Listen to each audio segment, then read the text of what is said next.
आजच्या या संकल्प आध्यात्मिक परिवार संचलित संकल्प ब्रह्मविद्या लीळा सत्र या लीळा सत्राच्या पहिल्या सत्रामध्ये आपण घेणार आहोत पूर्वार्ध 1 क्रमांकापासूनच्या लीळा. श्री दत्तात्रेय मार्गादी मूळ निरूपण. श्री दत्तात्रेय प्रभू हे या मार्गाशी म्हणजे ज्ञान मार्गाशी या महानुभाव पंथासाठी जे मूळ आहेत, जे मूळ कारण आहेत, ते कोण आहेत? दत्तात्रेय प्रभू आहेत. म्हणजे प्रथम अवतार जो झालेला आहे तो दत्तात्रेय प्रभूंचा, आणि त्या संदर्भात आमचे स्वामी सांगतात. आणि कोणाला सांगतात तर महादाईचा, ज्यांनी प्रश्न केलेला आहे. महादाईसांनी अनेक प्रश्न केले स्वामींना, अनेक वेळा जिज्ञासा भावल्या, आणि त्याच्यामुळे काय झालेलं आहे की महादाईसांच्या मार्फत आपल्याला भरपूरसं जी काही ज्ञान आहे, ब्रह्मविद्या ज्ञान आहे, हे ब्रह्मविद्या ज्ञान होण्याला कुणी ना कुणी निमित्त लागत असतं. परमेश्वर तर ज्ञान देतात, परमेश्वर सर्व दातृत्व करणारे, बोध देणारे सर्व परमेश्वरच आहेत. परंतु कोणतरी निमित्त व्हावं, तर या ठिकाणी महादाईचा आपल्याला वेळोवेळी निमित्त होताना दिसतात. आणि जर का आपल्याला निमित्त व्हायचंच असेल तर ते चांगल्या गोष्टीसाठी व्हावं, चांगल्या कार्यासाठी व्हावं. वाईट गोष्टींसाठी कधी निमित्त होऊ नये. कारण की वाईट गोष्टीला जर का तुम्ही निमित्त झालात तर त्याची जी काही प्रसव चाल आहे ती वाईट विभागाकडे जाऊन त्याच्यातनं दुःख, नरक याची प्राप्ती होते.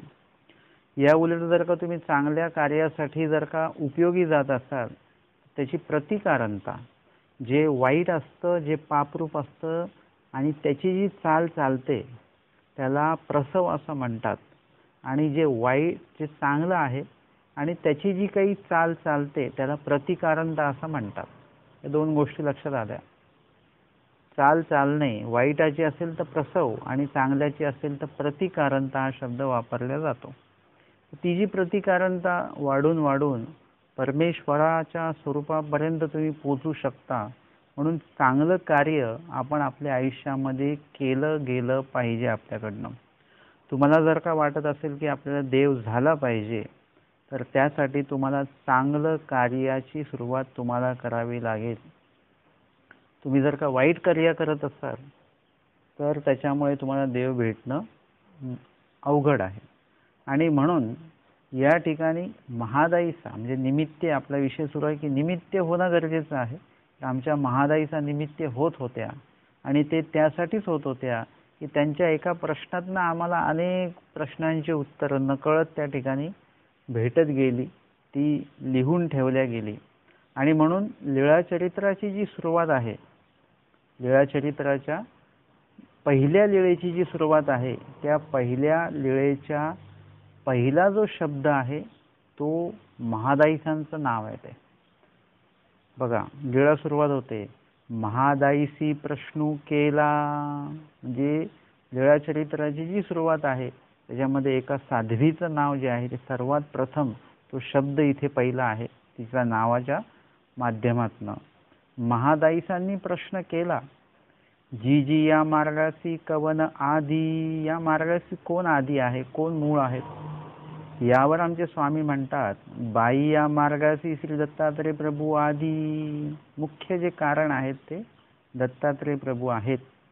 स्वामी म्हणतात, बाई श्री दत्तात्रेय प्रभू गोसावी भोगभूमी कृतयोगी लिखीश्वराच्या ठाई अवतार स्वीकरिला. दत्तात्रेय प्रभूंनी कृतयुगामध्ये भोगभूमीमध्ये, जे बद्रिकाश्रम हा जो काही विभाग आहे तो भोगभूमीमध्ये आहे असं म्हणतात. लिखीश्वराचा ठाई अवतार स्वीकरिला. अत्रि लिखी पिता अनुसय्या माता. ऋषी जे आहेत, ऋषीश्वर, त्यांच्या ठिकाणी म्हणजे अत्रि ऋषी आणि अनुसया माता यांच्या उदरी दत्तात्रेय प्रभूंनी अवतार स्वीकार केलेला आहे. मग त्रेती कर्मभूमीसी सह्याद्र पर्वतासी बीजे केले. मग त्रेतयुगामध्ये कर्मभूमीत म्हणजे सह्याद्री पर्वत जे आहे, जो आपण माहूर विभाग आपण बघतो, त्याच्या सह्यांच्या जे आहेत सगळं ती रांग आहे सह्याद्री पर्वतांची, त्या विभागामध्ये श्री दत्तात्रय प्रभूंनी बीजे केलेलं आहे.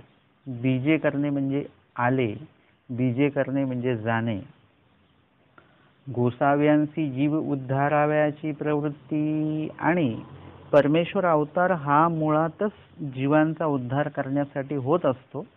आणि दत्तात्रय प्रभूंनी पण ज्या उद्दिष्टाने अवतार घेतलेला आहे त्या उद्दिष्टाच्या माध्यमातून त्यांची सुद्धा जीव उद्धारण्याचीच प्रवृत्ती आहे. मग गोसाव्यांसी तेथ अवस्थान झाले त्या विभागामध्ये, सह्याद्री पर्वताच्या त्या विभागामध्ये आमच्या श्री दत्तात्रय प्रभूंना अवस्थान झाले. त्यांचे जे अवतार कार्य आहेत त्या विभागामध्ये होऊ लागले. मग राज्य करू लागले. राज्य करणे म्हणजे राहणे, निवास करणे. अशा प्रकारे ही प्रथम लीळा आपण बघितली, श्री दत्तात्रय मार्गादी मूळ निरूपण. दुसरी लीळा आहे ते सह्याद्री व्याघ्र वेखे दर्शन. आता सह्याद्री पर्वताच्या त्या पूर्ण विभागामध्ये अवस्थान असताना श्री दत्तात्रय प्रभूंच्या लीळा काय काय आहेत ते आपण बघूया. गोसाव्यांसी जीव उद्धाराव्याची प्रवृत्ती, मग फले ठाणी कराड्या ब्राह्मणाचा घरी अवतारू स्वीकरिला. म्हणजे परमेश्वर जे आहेत त्यांना अवतार घेऊन जीव उद्धरण्याची एक प्रवृत्ती आहे किंवा जीव उद्धरण्याच्या प्रवृत्तीमुळे अवतार घेणे आहे. तर या ठिकाणी फले ठाणी म्हणजे आता थेट आपण फलटण आलो. कराड्या ब्राह्मणाच्या घरी, कराडे ब्राह्मण जे आहेत त्यांच्या घरी श्री दत्तात्रय प्रभूंनी अवतार तर घेतलेलाच आहे, पण या ठिकाणी आता श्री चक्रपाणी महाराज जे आहेत त्यांनी या ठिकाणी अवतार घेतलेला आहे. आणि आता ही अवतार जे काही परंपरा आहे ते या माध्यमातून आपण बघतो आहोत. आता कराड्या म्हणजे प्रदेश जात किंवा प्रदेशासंबंधित जात. प्रदेश असेल कराड प्रदेश किंवा कराड जात किंवा त्या प्रदेशाशी संबंधित जात असेल तर या ठिकाणी त्यांनी त्या ठिकाणी अवतार स्वीकार केला. श्री चक्रपाणी महाराजांनी अवतार स्वीकार केला. तो गर्भीचा अवतार, तो अवतार जो आहे तो गर्भीचा. 3 प्रकार आहेत, गर्भ, पतित आणि दवडणे. गर्भ म्हणजे जे काही नॉर्मली आपण बघतो मनुष्य जन्म घेतात गर्भ पद्धतीने. गर्भ. पतित म्हणजे प्रेत उठवणे, जसं आमच्या श्री चक्रधर स्वामींनी मृत हरिपाळ देवांचं देहाचा स्वीकार करून त्याच्यामध्ये अवतार घेऊन आणि ते पतित म्हणजे प्रेत उठवलेलं आहे म्हणजे जिवंत केलेलं आहे. आणि दवडणे म्हणजे एखाद्या त्या देहामध्ये जीव आलेला असेल तर त्याला तिथून काढून टाकून स्वतः परमेश्वर त्या ठिकाणी अवतार घेणे, ह्याला दवडण्याचा अवतार असं म्हणतात.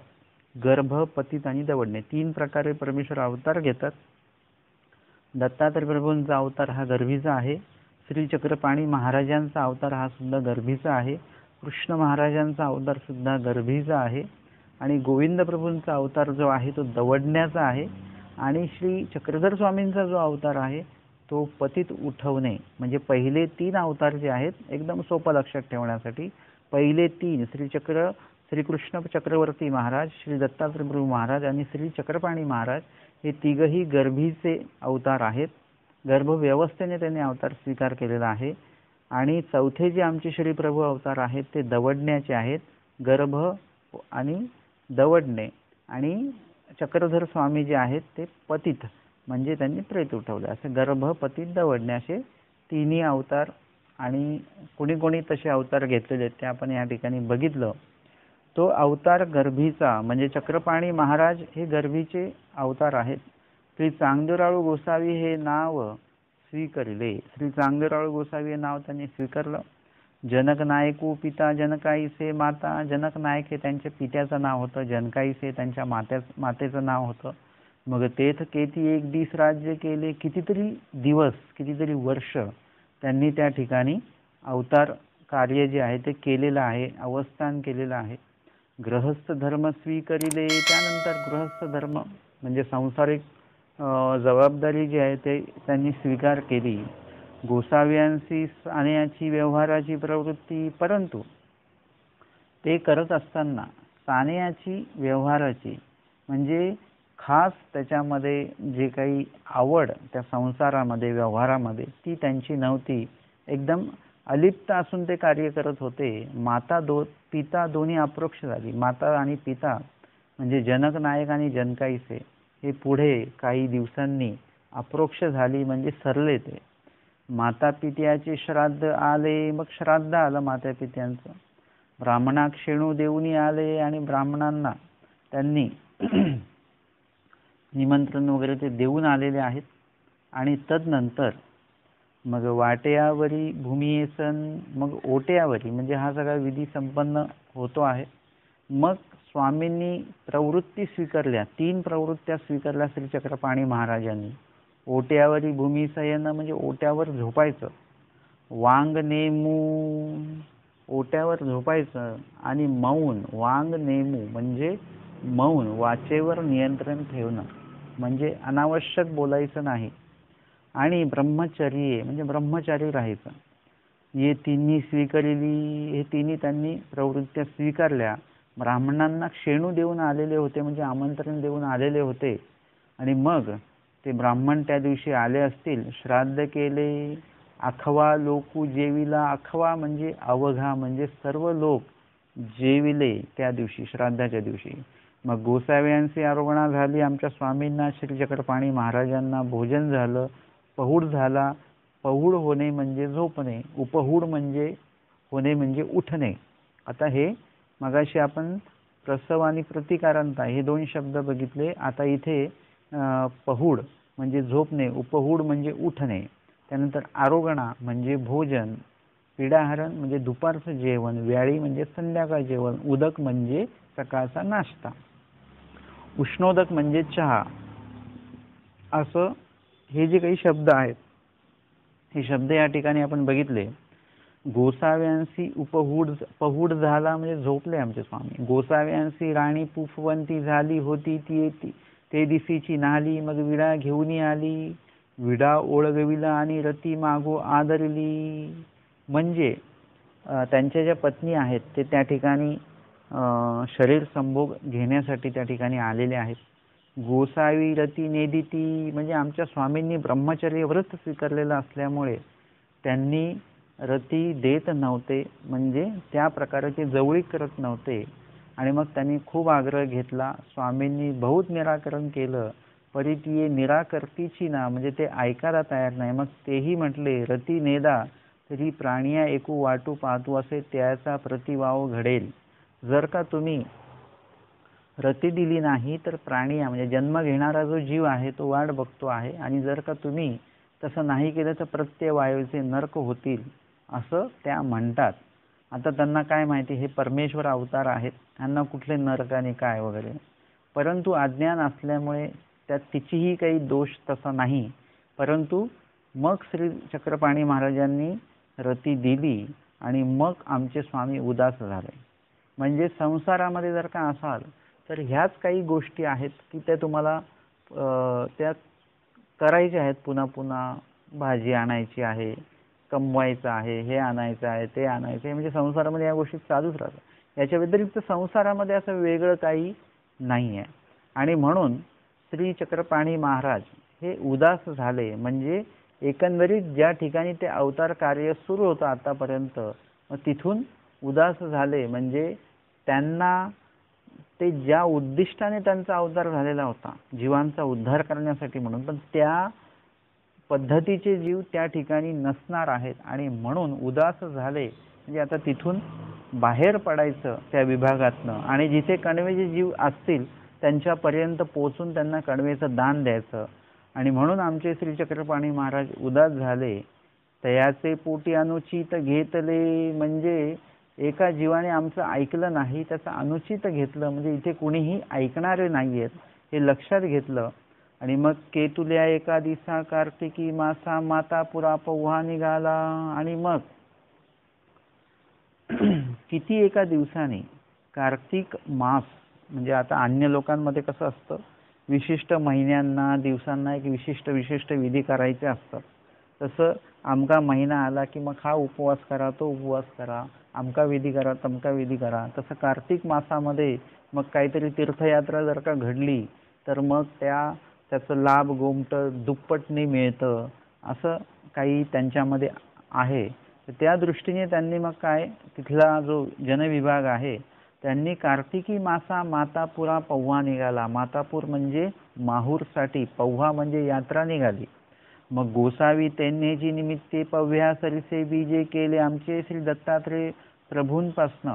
आता दत्तात्रय प्रभूंची भेट ज्या ठिकाणी होणार आहे त्या ठिकाणी जाण्यासाठी आमचे श्री चक्रपाणी महाराज तेनेची निमित्ते म्हणजे हे उदास्याचं निमित्त करून पव्या सरिसे बीजे केले म्हणजे त्या यात्रेसोबत ते निघाले.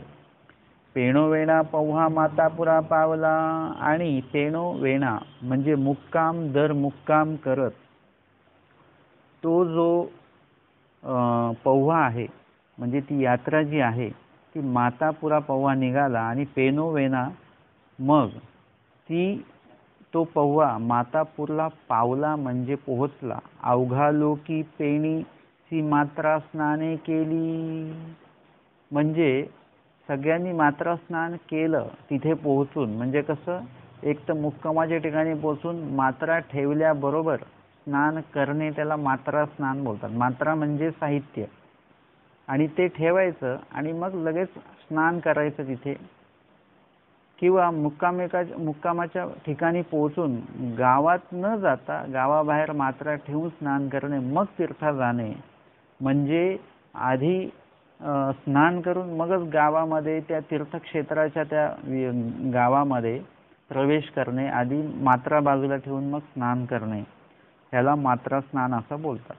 मात्रा ठेवल्या ठेवल्या स्नान करणे किंवा मात्रा एका बाजूला ठेवून मग स्नान करणे. तेही पेणीसी मात्रा स्नाने केली. श्री चक्रपाणी महाराजांनी सुद्धा मात्रा स्नान केलं.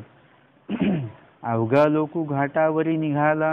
आणि मग सगळे लोक जे आहेत ते घाटाकडे निघालेले आहेत, म्हणजे वरती निघालेले आहेत. आणि मग उत्तरासंगे मग तेही घाटावरी निघाले. घाटावर निघाले. मेरुवाळा स्नान झाले. मेरुवाळाचं जे तळं आहे त्या ठिकाणी स्नान झालं. अवघेनी लोके सर्व तीर्थी स्नाने केली. आणि बाकीच्या लोकांनी सर्व तीर्थाला स्नान केलेलं आहे. तेही सर्व तीर्थी स्नान केले. सर्व तीर्थाला त्यांनी स्नान केलं. मग अवघा लोकू पर्वतावरी निघाला. मग पर्वताकडे निघालेला आहे. तेही पर्वतावरी निघाले म्हणजे घाटावरी म्हणजे त्या मेरुवाळा तलावाच्या घाटावर स्नान झालं आणि मग पर्वताकडे निघाले. गोसावी उत्तरासंगे धोत्र. उत्तरासंगे म्हणजे कमरेला धोतर नेसून उरलेल्या धोतराचे टोक डाव्या खांद्यावर टाकणे. डाव्या खांद्यावर टाकायचं, एका खांद्यावर असं सोडून द्यायचं ते, आणि ते मागे लटकत राहतं ते त्याचं जे दुसरं टोक आहे ते. अशा प्रकारे ते धोत्र स्वामींनी श्री चक्रपाणी महाराजांनी नेसलेलं आहे. खांदी मात्रा आणि खांद्यावर साहित्य आहे. मात्रा म्हणजे जे काही साहित्य नेलेलं आहे, पिशवी असेल ते खांद्यावर अडकलेलं आहे. असं मोकळे केशकळाप दोहो भागी. मोकळे केशकळाप म्हणजे स्वामींची जी श्रीमुकुटाची जी केसं आहेत ती अशी मोठी आहेत, ती खांद्यावर रुळत आहेत. श्याम श्रीमूर्ती म्हणजे आमच्या श्री चक्रपाणी महाराजांची श्रीमूर्ती कुठल्या वर्णाची होती? श्याममूर्ती म्हणजे सावळा वर्ण होता. देवगिरीवरी बीजे करिता ती. देवगिरीवरी म्हणजे आता पाहिलं तर श्री चक्रपाणी महाराज आणि कृष्ण महाराज यांची श्रीमूर्ती जी आहे ती श्याम वर्णाची आहे. आणि श्री गोविंद प्रभूंची पण श्रीमूर्ती श्याम वर्णाची आहे. आणि श्री दत्तात्रय प्रभूंचा जो वर्ण आहे तो आरक्त गौर वर्ण आहे. आणि आमच्या श्री चक्रधर स्वामींचा ज्या श्रीमूर्तीचा उल्लेख आहे तो चांते गौर असा आहे. आता इथे श्याम श्रीमूर्ती आहे म्हणजे सावळी आहे. ऐसे जात असती तो पर्वताचा अधोपरी वेळुवाची जाळी अंतुनी हाक देऊनी वाघू निघाला. आता सर्वजण पर्वतावर निघालेले आहेत आणि पर्वतावर जात असताना त्या ठिकाणी ते जे काही जंगल आहे त्या जंगलाच्या त्या वेळुवाचे म्हणजे बांबूचं जे काही जंगल होतं त्या बांबूच्या जंगलातनं जाळी अंतुनी म्हणजे त्या पूर्ण त्या जंगलाच्या त्या जाळीतनं वाघ निघाला. म्हणजे वेळोवेळी हाक देऊनी वाघुनी का, म्हणजे डरकाळी फोडत वाघ निघाला. जाळी अंतुनी श्री दत्तात्रय प्रभू व्याघ्र वेखू धरुनी बीजे केले. श्री दत्तात्रय प्रभूंनी व्याघ्र वेशामध्ये या ठिकाणी काय दिलेलं आहे, दर्शन दिलेलं आहे. ते व्याघ्र वेशामध्ये समोर आलेले आहेत आणि पुढा उभे ठाकले. श्री चक्रपाणी महाराजांच्या पुढे येऊन थांबले. हाक देऊनी चपेट उचलुनी, परत डरकाळी देऊन जो पायाचा जो पंजा आहे तो पंजा त्यांनी उचलून श्रीमुकुटावर चवडा ठेविला. श्रीमुख लाविले, मुखाला मुख लावलं आणि जो पंजा आहे तो श्रीमुकुटावर म्हणजे डोक्यावर ठेवलेला आहे. ते तर प्रकाशू पडिला, प्रकाश असा निर्माण झाला, एकदम तेजपुंजता तिकडे निर्माण झाली. तेथुनी पर आणि अवर हे दोन्ही स्वीकारी. श्री चक्रपाणी महाराजांनी पर आणि अवर या दोन्ही शक्तींचा स्वीकार केलेला आहे. म्हणजे शक्तींचा स्वीकार म्हणण्यापेक्षा तिथे त्या शक्तींच्या कार्याचा स्वीकार केलेला आहे.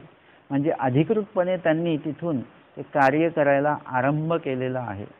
वाचून जर का श्री चक्रपाणी महाराज यांनी म्हणजे परमेश्वरानेच जर का तिथे अवतार घेतलेला आहे तर त्या ठिकाणी, कारण की या ठिकाणी आपण बघितलं की या लीळेत आलेलं आहे की श्री ब्राह्मणाच्या घरी अवतारू स्वीकारिला, ब्राह्मणाच्या घरीच अवतार स्वीकारलेला. म्हणजे चक्रपाणी महाराज परमेश्वर अवतारच त्या ब्राह्मणाच्या घरी, जनक नायक आणि जनकाईसांच्या उदरी परमेश्वरच आलेले आहेत. काही लोक म्हणतात श्री चक्रपाणी महाराजांनी माहूरला जर का शक्ती स्वीकार केलेला आहे तर मग फलटणची स्थानं ही स्थानं नाहीत असं म्हणतात, कारण की शक्ती स्वीकार तिथून आहे.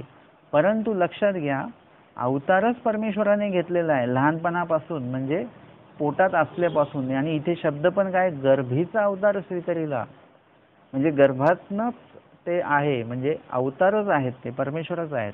मग आता त्यांचा संबंध जिथे होईल तिथे ते स्थान निर्मितीच आहे.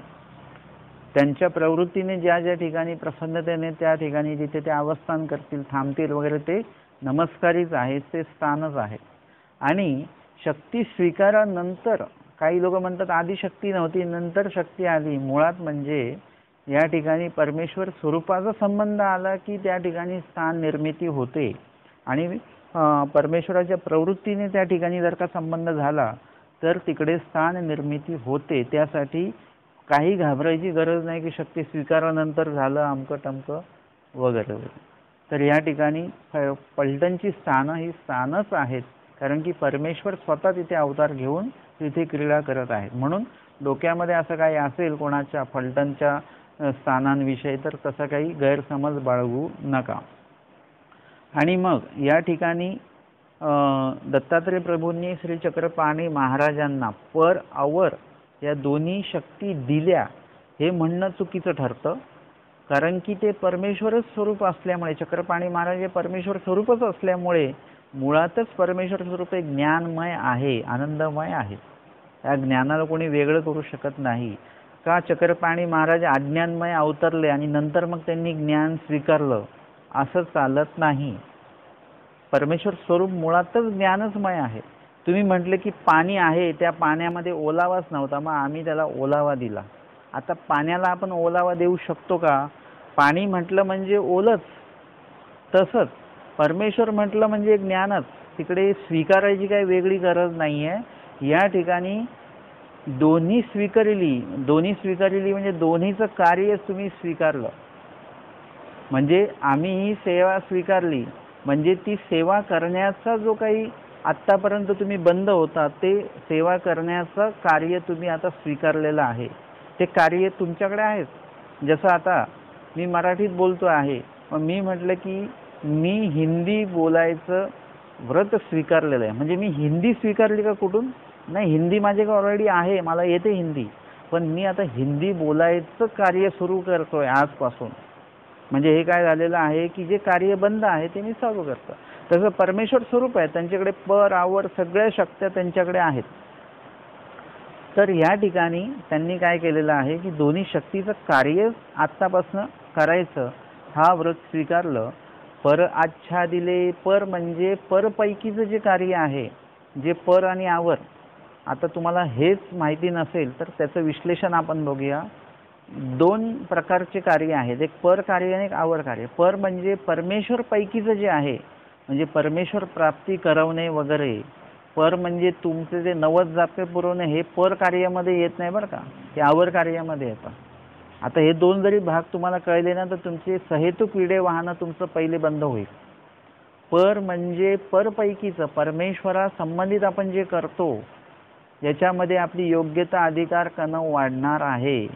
आपल्याला सामान्य आपलं शाब्द ज्ञान चरित होणार आहे, आपल्याला बोध होणार आहे, आपल्याला आचरण घडणार आहे, सेवादास्य घडणार आहे. शाब्द ज्ञान चरित होणार, अप्रोक्ष ज्ञान चरित होणार, सामान्य ज्ञान चरित होणार, विशेष ज्ञान चरित होऊन आपण प्राप्तीला जाणार, आनंद घेणार. हे सगळे परपैकीचे कार्य आहेत, हे परमेश्वरीय कार्य आहे.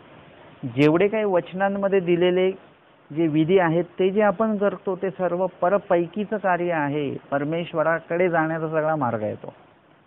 आणि आवरपैकीचं म्हणजे जीव देवता प्रपंच संबंधित जे कार्य येतात ते आवरपैकीचं येतं. आता त्याच्यामध्ये पण भेद, तुम्ही जर का परमेश्वरीय साधक जीवासाठी काही करत असाल तर ते परपैकीमध्ये जातं, कारण ते परमेश्वरा संबंधित आहे. तुम्हाला जे मोक्षाला प्राप्त करवण्यासाठी जे मदत करतं त्याला परपैकीचं असं म्हणतात. तुम्ही प्रेमोपाय तुम्हाला घडतो एखाद जीवाच्या संबंधित तर तो आहे परपैकीचं कार्य, म्हणजे परमेश्वराकडे नेणारं जे पण कार्य आहे ते परपैकीचं कार्य आहे. आणि त्या व्यतिरिक्त परमेश्वरापासून दूर नेणारं किंवा परमेश्वराच्या विधिवचना व्यतिरिक्त जे काही कार्य आहे ते अवर कार्य आहे. मग तुम्ही ते परमेश्वराच्या नावाने करत असाल तरी सुद्धा ते परमेश्वराने सांगितलेलं नाही आहे, हे लक्षात घ्या. मी जे नेहमी सांगतो की देवाने सांगितलेला विधीच करा. का करा? कारण की देवाने सांगितलेला विधी म्हणजे परपैकीचं कार्य झालं आणि देवाने न सांगितलेला विधी करणं म्हणजे अवरपैकीचं कार्य झालं. आणि म्हणून आपल्याला जर का मोक्षाला जायचं असेल, तुम्हाला जर का मोक्षाला जायचं असेल तर तुम्हाला परपैकीचं कार्य करावं लागेल. आवरपैकीच्या कार्यामधनं अलिप्तता तुमची ठेवली गरजेचं आहे. म्हणून जीव देवता आणि प्रपंच संबंधित जे कार्य करतं, तुम्ही तुमच्या नातलगांना जेव घालता, नातलगांसाठी सगळं एवढं हे करता वगैरे वगैरे, जेवढं काही तुम्ही करता जीवासाठी जीव जे करतो, आता इथे परमेश्वराचा काही संबंध नाही किंवा परमेश्वर कार्याचा संबंध नाही, ते सगळं आवरपैकीमध्ये येतं. तुम्ही म्हटले आम्ही खूप लोकांना जेव घातलेलं आहे, गावचं गाव जेव घातलं, ते आवरपैकीच्या कार्यामध्ये येतं. तुम्ही जे देवता पूजन वगैरे काही करत असाल वगैरे वगैरे ते सगळं आवरपैकीच्या कार्यामध्ये येतं. आणि प्रपंच संबंधित तुम्ही मोठं घर बांधलं, आमचं केलं टमकं केलं, हे सगळं आवरपैकीमध्येच येतं.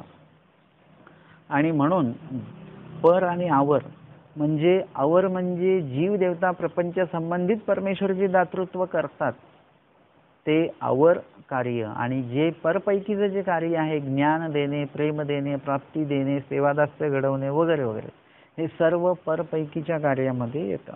आणि म्हणून या ठिकाणी श्री चक्रपाणी महाराज हे आवर दातृत्वाला देण्यासाठी म्हणून त्यांनी आपल्या अवतार कार्याचा जो हे ठेवलेला आहे, खावणी ठेवलेली आहे, ती आहे परपैकीचं दान नाही द्यायचं किंवा कमी द्यायचं, खास करून आवरपैकीचं दान द्यायचं. ज्या जीवांची कणव निष्पत्ती झालेली आहे, म्हणजे त्यांनी कुणा ना कुणा अर्थाने दैवाराटीशी संबंधित येऊन परमेश्वरीय साधकांना ज्यांनी काही मदत केलेली आहे, परंतु त्या जीवांना ज्ञान देता येत नाही, प्रेम देता येत नाही, कारण त्यांना निष्पत्ती काहीतरी झालेली आहे, काहीतरी त्यांना सुखफळ द्यायचं आहे, या अर्थाने आवर्दान देण्यासाठी श्री चक्रपाणी महाराजांनी अवतार घेतलेला आहे. आणि म्हणून त्या ठिकाणी त्यांनी पर आच्छा दिले, म्हणजे परपैकीचं दातृत्व आहे त्याचं आच्छादन ठेवलंय, म्हणजे खास करून आवरपैकीचं जे दातृत्व आहे ते देण्याकडे जास्त विशेष कल त्यांनी ठेवलेला आहे. आवर प्रगटीये केले आणि आवर प्रगट केलेलं आहे, म्हणजे पुढील अवतार कार्याच्या संबंधित हे सांगितलं गेलं. आणि या ठिकाणी व्याघ्रवेशामध्ये दत्तात्रय प्रभू ज्या समोर आलेले आहेत तेव्हा वागू वागू म्हणोनी मागिलू लोकू मागा पळाला, पुढील लोकू पुढा पळाला, मागचे लोक मागे पळाले, पुढचे लोक पुढे पळाले. जेव्हा एखादा अशी काही घटना घडते त्यावेळेला असं असतं की तुमच्या आसपास असलेली लोक ही पहिले अदृश्य होऊन जातात, म्हणजे पळून जातात. ते काही तुमच्यासोबत त्या ठिकाणी राहत नाही. आमचे स्वामी वेरूळला असताना तिकडून तो सुकर धावत आलेला आहे जंगलातनं, आणि आमच्या स्वामींच्या सोबत असलेले भक्त मंडळी पळून गेलेले आहेत. जीवाचं कार्य काय आहे माहिती आहे का, की ऐन वेळेला पळून जाणे, तिकडून काढता पाय घेणं, हे जीवाचं काम आहे. एखादा व्यक्ती तुम्हाला म्हणत असेल की तुम्ही कधी सांगा, आम्ही मदतीला तयार आहे, आणि ज्या दिवशी तुम्ही त्यांना मदत मागाल तेव्हा ते म्हणतील ना, आम्ही गावाला आहोत, आम्ही इथे नाही आहोत, आमची तब्येत, म्हणजे लगेच पळ काढणे हा जो प्रकार आहे, शब्द देणे आणि पळ काढणे, हे जीवाला बरोबर माहिती आहे. या ठिकाणी कुणी थांबलं नाही. अर्थातच आपण पण असतो तर आपणही थांबलो नसतो. वाघ आल्यानंतर कोण थांबणार. इकडे पुढे चालणारे लोक होते, ते पुढे पळून गेले. म्हणजे चक्रपाणी महाराज मध्ये चालतायत, मागे लोक आहेत, त्यांच्या पुढे लोक आहेत. तर पुढे जेवढी लोक आहेत ते पुढची लोक तिकडे या भागाला पळाले आणि मागचे लोक मागे पळाले. अशा प्रकारे एकदम गोंधळ उडाला. मग श्री दत्तात्रय प्रभू अदृश्य झाले आणि दर्शन देऊन श्री दत्तात्रय प्रभू अदृश्य झाले. मग गोसावी नगरांतू बीजे करीती श्री चक्रपाणी महाराज त्या माहूर विभागामध्ये राहून नगरामध्ये बीजे करीती, नगरात जायचे, गावात जायचे. पुढी करीती म्हणजे भिक्षा करायचे. गावामध्ये भिक्षेसाठी वगैरे गावामध्ये जाणे आणि भिक्षा करायचे. म्हणजे ती पुडी करायची म्हणजे काय करायचं, की भिक्षांना जे आहे ते झोळीमध्ये वगैरे न घेता हातात मावेल तेवढीच भिक्षा घ्यायची. आणि मग पाणी पात्र असं त्याला म्हणतात. म्हणजे श्रीकरामध्ये पाणी म्हणजे हात, पात्र म्हणजे पाणी हेच पात्र, म्हणजे हात हेच पात्र. असं हात समोर करायचं आणि जेवढं त्याच्यात मावेल तेवढं घेऊन पाण्याच्या ठिकाणी जायचं, नदीच्या ठिकाणी जायचं आणि मग भोजन करायचं. असा नित्यक्रम श्री चक्रपाणी महाराजांचा त्या ठिकाणी सुरू झाला. मेरुवाळा आरोहण करीती भोजन घेऊन जायचं, पुडी करून म्हणजे भिक्षा करून, आणि मेरुवाळा तळ्याच्या तिथे भोजन करायचं. देवदेवेश्वरी पहुड स्वीकरिती, देवदेवेश्वरी जे स्थान आहे त्या ठिकाणी पहुड स्वीकारायचा. ऐसे केतुले एक दिस श्री चांगदेवरावळी मातापुरी राज्य केले. असं कितीतरी दिवस मातापूरला श्री चक्रपाणी महाराजांचं अवस्थान होतं. मग वैशाख्याची द्वारावती पव्हा निघाला, आणि मग वैशाख महिन्यामध्ये द्वारावतीकडे यात्रा निघालेली आहे. आणि त्या लोकांसरीस म्हणजे त्या पव्ह्याला जे लोक निघालेले, यात्रेमध्ये जे लोक निघाले त्या लोकांसोबत श्री चांगदेवरावळी द्वारावती अशी बीजे केले. श्री चांगदेवरावळ सुद्धा द्वारावतीकडे बीजे करतात. मग द्वारावती अवस्थान झाले आणि मग द्वारावतीला श्री चक्रपाणी महाराजांचं अवस्थान झालेलं आहे. अशा प्रकारे आपण श्री चक्रपाणी महाराजांच्या संदर्भातली ही लीळा या ठिकाणी बघितलेली आहे. आणि एक महानुभाव म्हणती 6 मास मातापुरी राज्य केले. म्हणजे 6 महिने श्री चक्रपाणी महाराजांनी मातापूरला म्हणजे माहूरला राज्य केलेलं आहे. अशा प्रकारची माहिती या ठिकाणी येते. तर आजच्या या ब्रह्मविद्या संकल्प ब्रह्मविद्या लीळा सत्राच्या पहिल्या सत्रामध्ये आपण श्री दत्तात्रय प्रभू मार्गादी मूळ निरूपण पूर्वार्ध ही लीळा बघितली. आणि पूर्वार्धाचीच दुसरी सह्याद्री व्याघ्र वेखे दर्शन श्री चक्रपाणी महाराजांच्या संदर्भातली लीळा आपण या ठिकाणी श्रवण आणि चिंतन केलेली आहे. आता रोज आपण एक एक लीळा पूर्वार्धाची जसं होईल तसं आपण सत्रामध्ये एक एक 2-2 लीळा रोज श्रवण करणार आहोत. दंडवत हो.